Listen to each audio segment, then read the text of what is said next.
اعوذ باللہ من الشیطان الرجیم بسم اللہ الرحمن الرحیم رب اشرح لی صدری ویسر لی امری واحلل عقدۃ من لسانی یفقہوا قولی رب زدنی علما وارزقنی فہما والحقنی بالصالحین اللہم ارنا الحق حقا وارزقنا اتباعہ وارنا الباطل باطلا وارزقنا اجتنابہ اللہم الہمنا رشدنا واعذنا من شرور انفسنا۔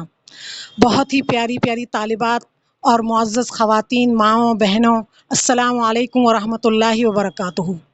بہت ہی قابل مبارک ہیں آپ لوگ، اور ہر وہ انسان جس کو اللہ تعالیٰ نے اپنے دین سے جوڑ دیا اور اس کی پھر صحیح سمجھ بوجھ عطا کی، اور پھر اس کے مطابق اپنی زندگی کو ڈھالنے کی توفیق عطا کی۔ اللہ تعالیٰ ہم سب کو سننے اور کہنے سے زیادہ اپنی زندگی کو عملی طور پہ پیش کرنے کی توفیق عطا فرمائے۔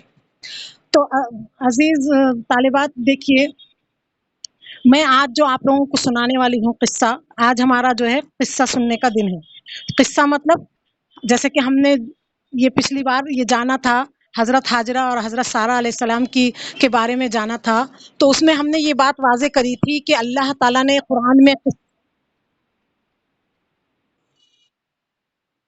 اب آ رہی ہے، اب آ رہی ہے۔ ہاں تو جس کو ہاں دیکھیے، میں تو صحیح پوزیشن میں بیٹھی ہوئی ہوں، نیٹ ورک بھی صحیح ہے، جس کے پاس ہے پرابلم تو وہ لوگ اپنا چیک کر لیں۔ اور یہ ریکارڈ ہو رہا ہے، تو اب یہ آپ کی میری یہ گفتگو بھی شاید ریکارڈ ہو گئی ہوں گی، بہرحال خیر۔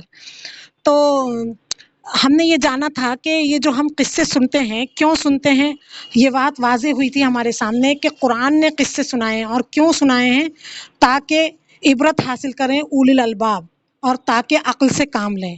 اور اب یہاں پر میں نے بھی بہت ساری عقل کی وضاحت کی تھی، اور ساتھ میں سر نے تو کھول کے رکھ دیا بالکل کہ عقل کس کو کہتے ہیں اور عقل کیسے یوز ہوتی ہے۔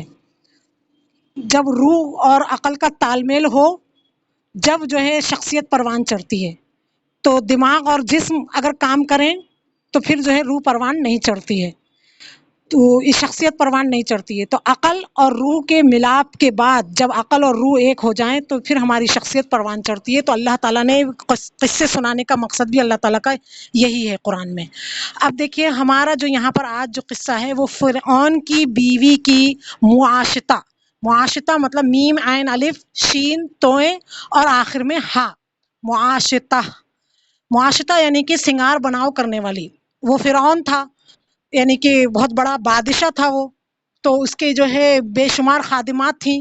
تو کوئی یعنی کہ نہلانے والا ہوتا ہے، تو کوئی مالش کرنے والا، تو کوئی پکانے والا، تو کوئی صاف صفائی والا، کوئی کپڑے دھونے والا، کوئی جو ہے ساتھ میں، حتیٰ کہ ایسا بھی ہوتا تھا، ایسی بھی کنیزیں ہوتی تھی کہ دل بہلانے کے لیے کہانیاں سنائیں، قصے سنائیں، ہنسائیں۔ تو ایسے ہی ایک نوکرانی تھی، کنیز تھی، جس کو معاشطہ کہتے ہیں، یعنی کہ سنگار بناؤ کرنے والی، سنوارنے والی، میک اپ کرنے والی، اور یعنی کہ کنگھی کرنے والی، کنگھی چوٹی کرنے والی۔ تو یہ فرعون کی بیٹی کی معاشطہ تھی۔ یہ بات واضح رہے کہ فرعون کو بہت بعد میں بیٹی ہوئی، وہ لا اولاد تھا، تو جبھی تو موسیٰ علیہ السلام کو گود لیا تھا۔ حضرت آسیہ علیہ السلام نے ریکویسٹ کی تھی کہ حالانکہ اس کا حکم یہ تھا کہ ہر لڑکے کو مار دیا جائے گا جو بھی لڑکا ہوگا، کیونکہ اس کو یہ معلوم تھا کہ پچھلی آسمانی کتابوں میں ہے کہ ایک آخری نبی آئے گا، یعنی کہ ایک نبی آئے گا، اور جو اس کا سلسلہ یہاں سے ہوگا، اور اس کو یہ بھی اندازہ ہو گیا تھا کہ اب اس دور میں ایک نبی پیدا ہونے والا ہے۔ تو اس لیے اس نے تمام لڑکوں کو قتل کرنے کا حکم دے دیا تھا، لڑکیوں کو زندہ رکھتا تھا وہ۔ لیکن جو ہے یہ کافی وقت کے بعد، بہت وقت کے بعد، جب یعنی کہ یہ کہا جاتا ہے کہ موسیٰ علیہ السلام جو ہے اس وقت نبی بن چکے تھے، اللہ پر ایمان لا چکے تھے، ایمان والوں میں سے تھے یعنی کہ اس وقت کی بات ہے یہ، کہ بعد میں اس کو بیٹی ہوئی تھی یہ۔ تو وہ بیٹی بھی جو ہے اب بڑی تھی، جبھی تو اس کے سنگار بناؤ ہوتا تھا، ذرا بڑی تھی، جوان تھی وہ۔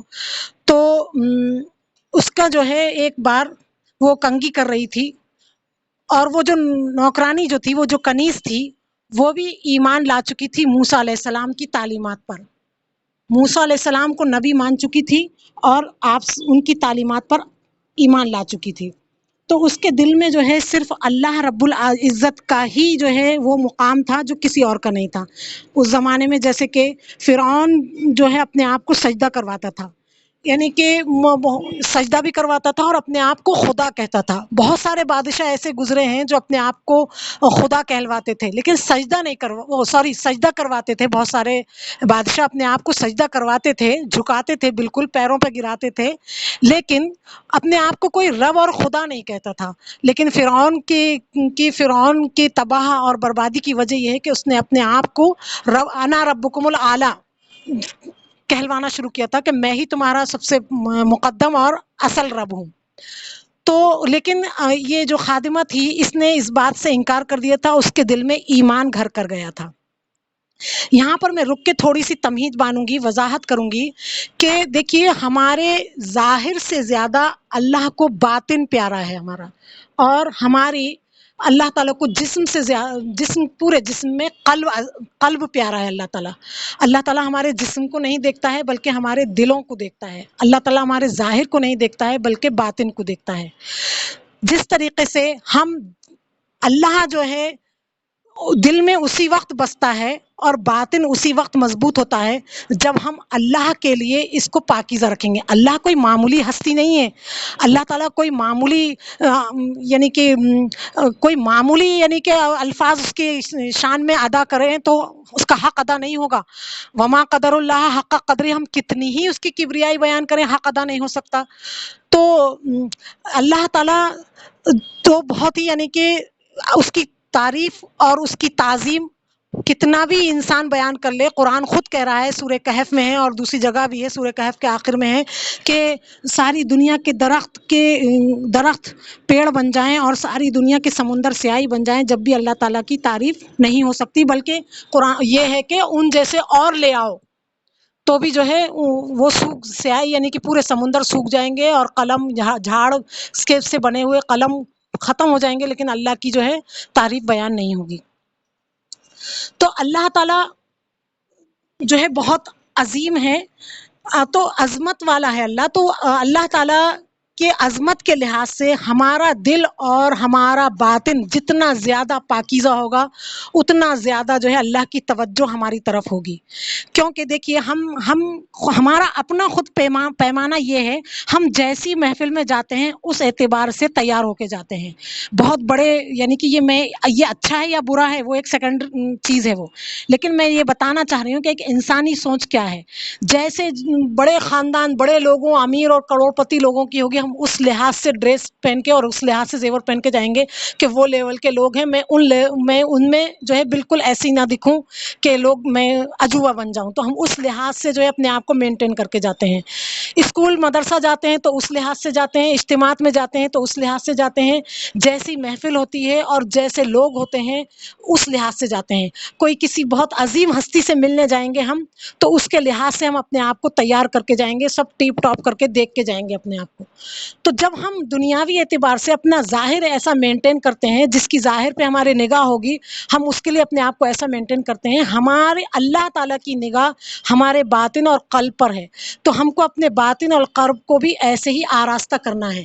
جب ہم اپنے قلب اور باطن کو آراستہ کرتے ہیں تو علماء مفسرین لکھتے ہیں کہ اللہ تعالیٰ ویسے تو ہر وقت ہی دیکھ رہا ہے اور ہمارے ظاہر اور باطن پہ اللہ کی ہر لمحہ نگاہ ہے، لیکن خصوصی طور پر دن میں 70 مرتبہ اللہ تعالیٰ متوجہ ہوتا ہے اس دل اور اس باطن کی طرف جو بہت پاکیزہ ہو، جس نے آراستہ کیا ہوا ہو اللہ کے لحاظ سے. جب اللہ اتنی عظیم الشان ہستی ہے اور اللہ جب دیکھ رہا ہے ہمارے ظاہر کو، جو لوگ دیکھ رہے ہیں ہم ان کے لحاظ سے اپنے آپ کو جو ہے تیار کر رہے ہیں، تو اللہ کتنی عظیم الشان ہستی ہے کہ جس کی جیسے میں نے بتایا کہ اس کی عظمت بیان ہو ہی نہیں سکتی. اب وہ ہمارے ظاہر اور ہمارے باطن اور ہمارے قلب کو دیکھ رہا ہے، تو پھر ہم کو اپنے باطن اور قلب کو کس قدر جو ہے آراستہ کرنا چاہیے اور کتنا جو ہے اس کو پاکیزہ اور مزین کرنا چاہیے.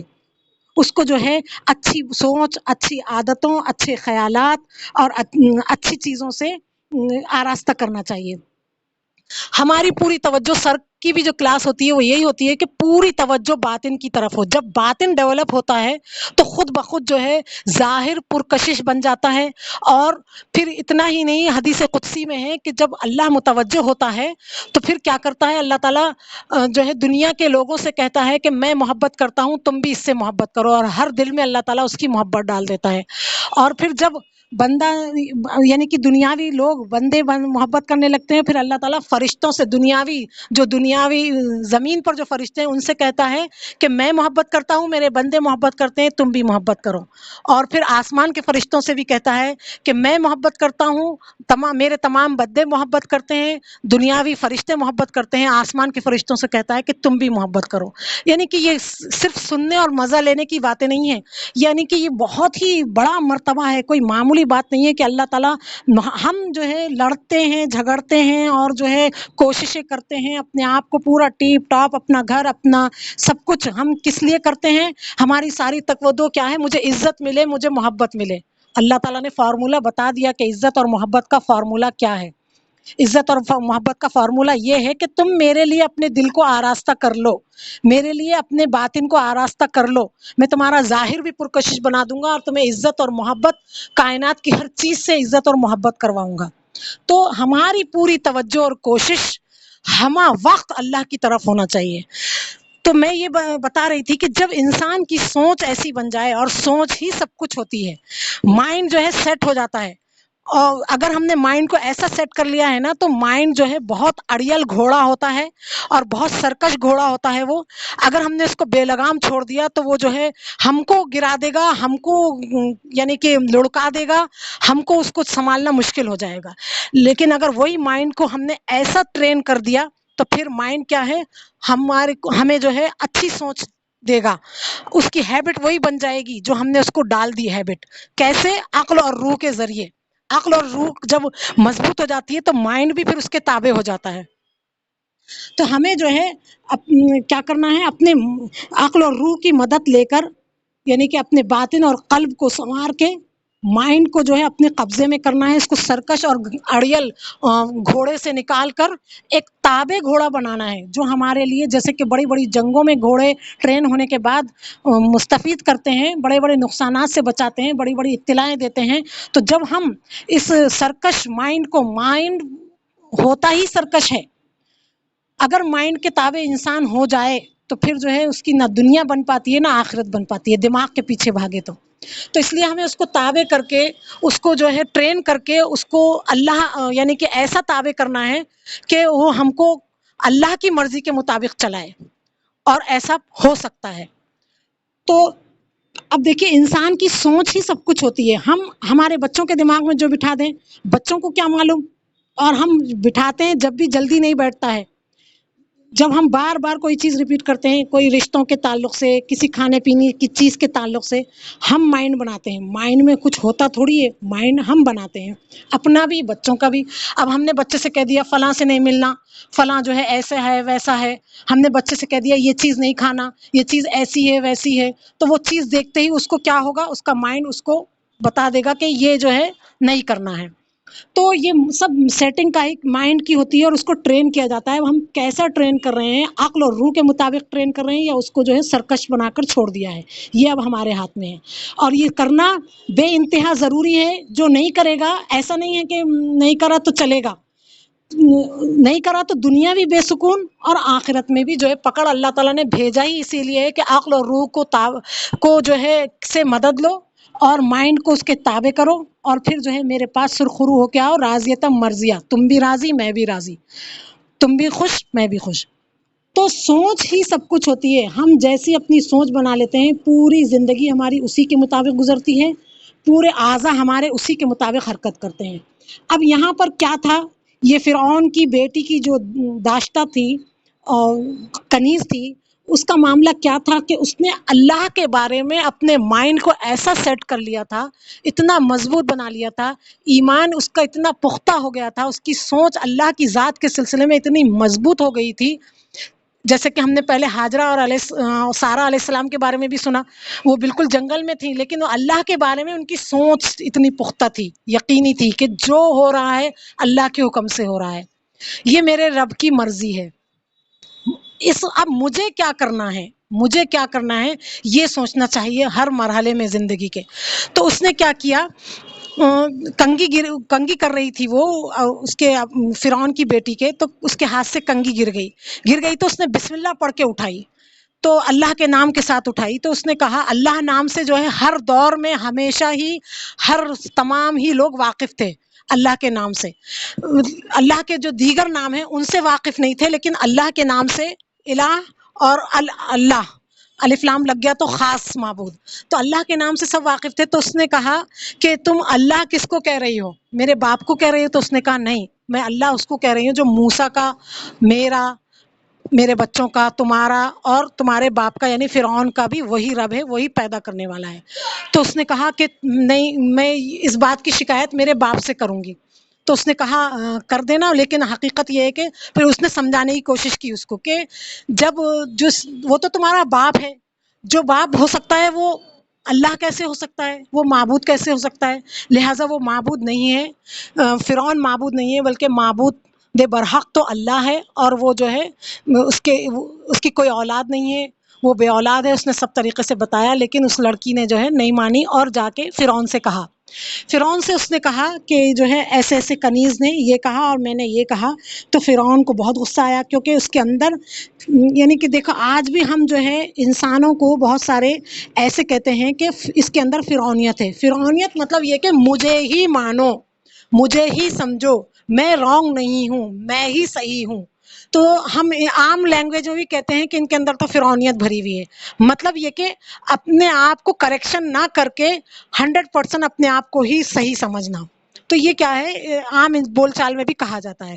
تو فرعون نے بھی وہی کہا کہ میں رب ہوں، میرے علاوہ تو کس کو رب مانتی ہے، باز آ جا، نہیں تو میں تجھے اور تیری بیٹیوں کو، اس کے کہا جاتا ہے 3-4 بیٹیاں تھیں اس کی، کہا کہ میں آگ میں ڈال دوں گا۔ تو اس نے کہا کہ مجھے پرواہ نہیں ہے، میں تو اسی ایک رب کو اللہ مانتی ہوں۔ اس نے کیا کیا، بڑی سی کڑھائی، بہت بڑی کڑھائی، ایک کمرے کے برابر کڑھائی دہکائی اور اس میں تیل ڈالا فل، اور جو ہے تیل خوب پکنے لگا، ابلنے لگا۔ اس نے ایک بچی کو لے کے اس میں ڈالا، بچی گڑ گڑا رہی ہے، پکار رہی ہے، لیکن جو ہے اس نے ماں اتنا ثابت قدم رکی ہوئی ہے تفسیر میں، اور یعنی کہ علماء و مفسرین کے بیانات میں آتا ہے کہ ماں ایک لمحے کو بھی جو ہے متزلزل نہیں ہوئی، نہ آنکھ میں آنسو آئے، نہ اس نے کوئی گریہ وزاری کی، کیونکہ اس کی سوچ، اس کا مائنڈ اتنا مضبوط تھا اللہ کی ذات کے سلسلے میں، ایمان اس کا اتنا پختہ تھا کہ یہ جو ہو رہا ہے اللہ کے حکم سے ہو رہا ہے۔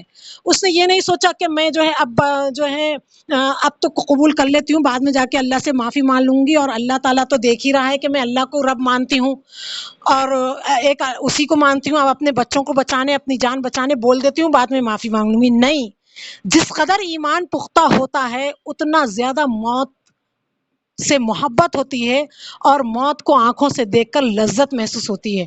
مسکراتا ہے ایسا ایمان والا جس کو جو ہے جتنا پختہ ایمان ہوگا، تو اس کو ذرا بھی متزلزل نہیں ہوئی۔ اس کی ایک بیٹی کو جو ہے لوگوں نے، فرعون نے حکم دیا اپنے خادموں کو، پیروں سے پکڑا، سر نیچے لٹکایا اور تیل میں ڈال دیا، الٹا کر کے تیل میں ڈال دیا، اور وہ لڑکی ایسے ابلنے لگی اور جیسے کہ پکوڑا تلا جاتا ہے، یعنی مفسر لکھتے ہیں کہ ایسے پھول گئی وہ تل کے، لیکن جو ہے ماں آنکھوں سے دیکھ رہی ہے لیکن ایمان میں ذرا یعنی کہ توجہ دیجیے، غور کریے اپنے دلوں پہ، ہمیں غور کرنا چاہیے کہ ہمارا ایمانی لیول کیا ہے، ہم کہاں کھڑے ہوئے ہیں، ہم کس بنیاد پہ جو ہے اللہ کی یہ سمجھتے ہیں کہ اللہ ہم سے راضی ہے، ہمیں جنت ملے گی، ہماری موت کیسی ہوگی، ہماری قبر کیسی ہوگی، ہم یعنی کہ اتنے مطمئن کیوں ہیں،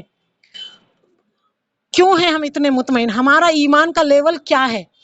تو اس نے ڈال دیا۔ اب کہا جاتا ہے، مفسرین لکھتے ہیں کہ جب اس کو ڈالا تو اس کی روح نکلی، اور اللہ تعالیٰ نے جو دیکھنے نہیں دکھائی دیتی ہے چیز، وہ دکھائی دی، یعنی کہ ماں کی آنکھوں سے پردہ اٹھایا اور اس کی روح نکل کے مسکراتی ہوئی جا رہی تھی، اور وہ بیٹی نے کہا ماں صبر کیجیے، ہم سب ایک جگہ جنت میں ملیں گے۔ ماں کو اور ہمت آ گئی، دوسری بیٹی ڈالی، بعض روایت میں ہے 3، بعض میں ہے 4، بہرحال پورے ایک کے بعد دیگرے۔ ایک جو ہے چھوٹی بچی گود کی تھی اس نے یہ کہا یہ تو میری 4 بیٹیاں ہیں، اگر میری 100 بھی بیٹیاں ہوتی تو میں اب ایک لمحے کے لیے متزلزل نہ ہوتی۔